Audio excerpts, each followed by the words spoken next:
Hello, this is the Watchdog. Welcome back to Fun with Watches. If watches weren't fun, you'd only need one. Today we're going to review the Zunpai 299.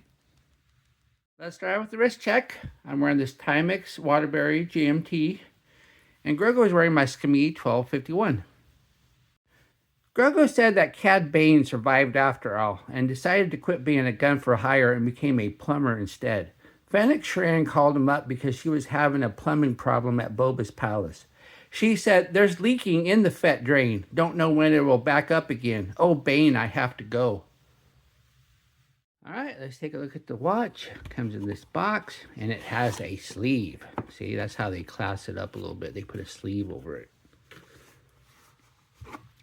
Then I needed to point out, too, that this watch did come with a pretty decent sizing tool. And lately I've been finding it easier just to pound them out with a hammer, but some of these really cheap ones, that becomes really difficult, so these tools really help.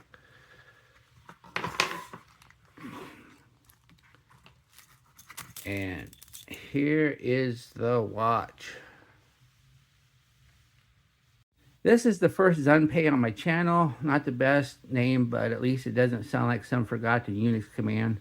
This is yet another ultra affordable quartz watch brand on AliExpress with a decent enough watch head but a questionable bracelet.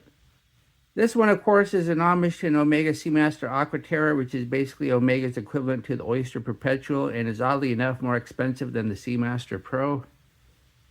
This watch comes in many colorways, including black, green, and blue, with two-tone options for each. There is also an all-black one. The watch is 39.8 millimeters if you measure at the bezel, but 40.9 millimeters at the case. 47.5 millimeters lug to lug with inverted end links. It's only 11.2 millimeters thick, so it's fairly thin. Has a 20 millimeter lug width and weighs 97 grams on the supplied hollow bracelet with one link removed. Once again, this watch is basically an Aquaterra homage. So you have a smooth bezel. You have applied triangle indices that kind of look like teeth. You have a minute hand with an arrow tip and an hour hand that does not. Then you have the spear tip second hand, and everything's loomed. And then you have a teak dial with a sunburst effect. Then you have a date at the 3 with no cyclops. And then you have this chapter ring with minute counters. And then on the top, we have the Zunpai name and logo, and it's kind of hard to see on the blue background. And then on the bottom, it says quartz water resistant, and you just get your basic 30 meters. So I don't know why they bothered putting 30 meters down. They could have just said water resistant and saved some real estate. Then we have a unside push-pull crown, and the crown action is real loose. And when you go to press it in, you get a minute hand jump. That's just the reality of these cheap quartz watches, and that's the bane of these cheap quartz watches. Because people say, well, it's cheap, but at least it's accurate. Yeah, it's accurate if you can set it accurately. But if you can't set it accurately, what's the point?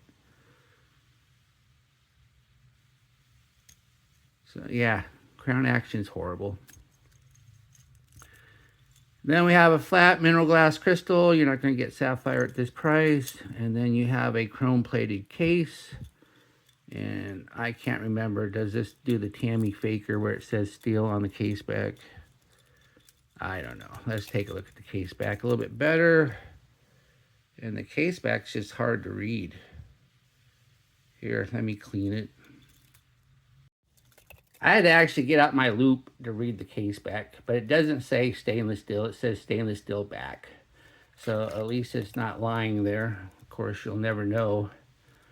And then you can barely make out the Zunpai name and model number. And even though this looks like it's a screw-down case back, you can see the little notch here for the pry tool. So it's just a press on. I don't know the movement. I didn't want to take the case back off. It's Chinese, it's quartz, it's cheap, and it has lousy loose crown action. So that's all you need to know. Then we have the bracelet. The bracelet is hollow. It's a hollow 3-link. And we have hollow end links. And we have push pins, and they're really hard to get out. I had to really pound on them. And then we have a clasp that with no micro adjust. And the bracelet's loose, it's rattly. It's not a very good bracelet. I guess the only highlight of the bracelet is it does have inverted end links. And that's about it.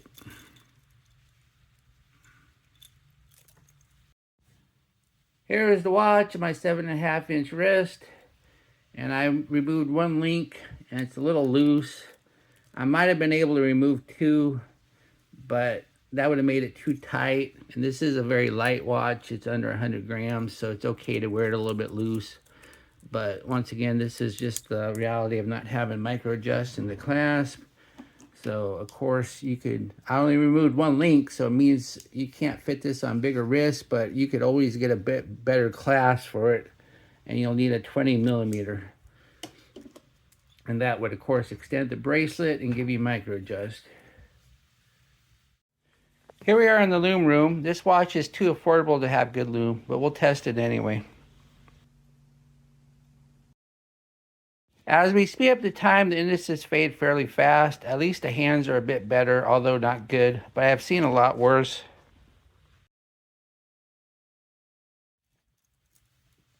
What do I like about this watch? Well, I like the teak dial.